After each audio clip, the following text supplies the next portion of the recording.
बिस्मिल्लाहिर्रहमानिर्रहीम। अस्सलाम वालेकुम नाज़रीन, जो पौधे हमारे लगे होते हैं पॉट्स के अंदर, उनको जब हम देखें कि उनकी ग्रोथ जो है वो उस तरह नहीं हो रही जिस तरह होनी चाहिए, उसके नए पत्ते जो निकलते हैं वो पत्तों का साइज़ वो नहीं होता जो कभी कुछ अर्सा पहले हुआ करता था, या उसकी जो टहनियाँ निकलती हैं, शाखें निकलती हैं, उनकी मोटाई उस तरह नहीं होती, उनके ऊपर वो रौनक नहीं होती जो रौनक होनी चाहिए उसके लीव्स के ऊपर। और अगर वो फ्रूटिंग वाले हैं, फ्लावरिंग वाले हैं, तो वो उतने फ्लावर नहीं लग रहे, फ्रूट्स नहीं लग रहे, तो और वो पॉट में लगे हुए हैं।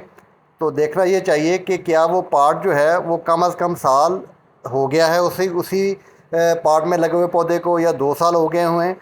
तो फिर वजह ये है कि रूट बॉन्डिंग हो गई हुई है, और जब भी रूट बॉन्डिंग हो जाए तो उसकी ट्रांसप्लांटेशन और रीपॉटिंग नेसेसरी हो जाती है।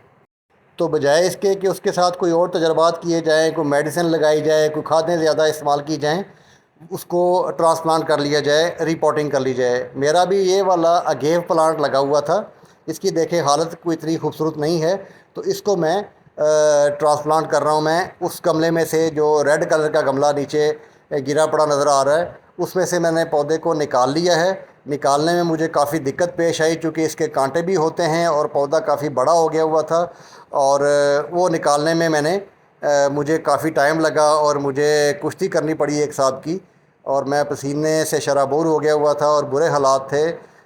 मट्टी से भी काफ़ी लथपथ हो गया था, तो मैंने वीडियो नहीं बनाई। बट उसके निकालने के बाद आपको मैं दिखा रहा हूँ कि मैंने उस प्लांट में से निकाल दिया है। निकाल के ये अभी रखा हुआ है मैंने, जिस गमले में मैंने लगाना है। और निकालने के लिए इसका वज़न बहुत ज़्यादा था, फैला हुआ था, फिर ये कांटे भी होते हैं, हालांकि मैंने कांटे काटे होते हैं। तो इस पौधे को मैंने क्या किया कि इसके जो ये ऊपर वाली शाखें थी ये रहने दी मैंने, ठीक है, ये ताकि पौधा बिल्कुल ही डेड ना हो जाए और हल्का हो जाए। ये ऊपर वाली मैंने शाखें इसकी रहने दी हैं, लेकिन जो शाखें इसकी नीचे वाली जितनी भी शाखें थीं वो मैंने काट दी हैं।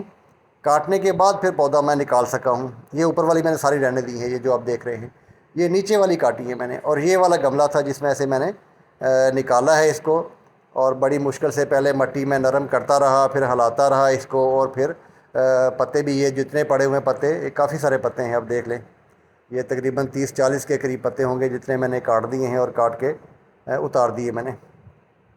ठीक है, ये इस तरह मोटा होता है और मुश्किल से कटता भी मुश्किल से ही है। बहुत तेज़ धार आला हो, कोई छुरी हो, तो उससे कटता है ये। और यहाँ से काटे हैं सारे मैंने पौधे, ये देखें, ये पत्ते सारे यहाँ से काटे हैं और इसको हल्का किया है। तो हल्का करने के बाद ही मैं निकाल सका हूँ, वरना तो इसका काफ़ी वज़न हो गया होता। ये कोई पौधा मेरे पास 20 साल से ज़्यादा अरसे का है, ठीक है। और ये मेरा ख्याल में इसी पॉट में लगा रहा है, या बहुत पहले स्टार्ट पे किसी छोटे पॉट में था, उसके बाद फिर इसमें किया था। लेकिन इस पॉट में भी लगे हुए कोई 8-10 साल हो गए हैं। ये पॉट भी मेरा 14 या 16 इंच का है जिसमें लगे हुए थे। और वैसे तो कोई भी पौधा इतने साल नहीं निकालता किसी भी पॉट में, लेकिन अगेव प्लांट एक तो हार्डी प्लांट है, दूसरा इसकी ग्रोथ बड़ी स्लो होती है, तो इसलिए निकाल गया उस गमले में। अब ये बड़ा गमला है, एक प्लास्टिक का बड़ा जो ड्रम होता है वो काटा हुआ है, बड़े से छोटा वाला, जो आई थिंक 100 लीटर कैपेसिटी होती होगी, तो वो काटा हुआ है मैंने। उसमें मैं अब लगाने लगा हूँ ये। हाँ, जो बातें पहले बता चुका हूँ, उनके अलावा क्या करना है कि जो रूट्स इसकी डेवलप हुई होती हैं वो बॉटम पे बहुत ज़्यादा डेवलप हो चुकी होती हैं, और उसको आप अगर काट भी दें, मसलन मेरा ये गमला तकरीबन रूट बॉल था 12 इंच का, तो मैंने नीचे 4 इंच काट दिए, बिल्कुल जितनी ज़्यादा जड़ें थी सारी काट के मैंने फिर लगाया इसको। तो ये देखें, काटने के बाद मैं इस गमले में मैं शिफ्ट कर चुका हूँ, लगा चुका हूँ मैं। और बहुत उम्मीद है कि अब इस गमले में 10 साल और निकाल जाएगा ये पौधा, 10-15 साल और पौधा ये इस गमले में निकाल जाएगा इंशाल्लाह। और प्लास्टिक के गमले मैंने इसलिए लगाया है कि प्लास्टिक के गमले में मेरा और कोई पौधा लगता नहीं था। ये प्लास्टिक का गमला इस तरह का था कि गर्मियों में इसकी जो मिट्टी है बहुत ही गर्म हो जाती थी, हीट अप हो जाती थी, और इसका मॉइस्चर भी ख़त्म नहीं होता था, क्योंकि प्लास्टिक के पार्ट में जो हैं वो पोर्स नहीं होते, एयर सर्कुलेशन नहीं होती, और एयर जो है वो निकलती नहीं है, ना ही पानी जो है खुश्क होता है। हालांकि नीचे मैंने होल किए हुए हैं, और नीचे मैंने इसके ऐसी चीज़ें डाली हुई हैं कि पानी रुके ना, निकल जाए, और पानी निकल भी जाता था, लेकिन जितना पानी रह जाता था वो बहुत हीट अप हो जाता था। यानी वो मट्टी बहुत हीटअप हो जाती थी। और अगेव प्लांट चूँकि बहुत ही हार्डी प्लांट है, इसलिए ये इस गमले में सर्वाइव कर जाएगा।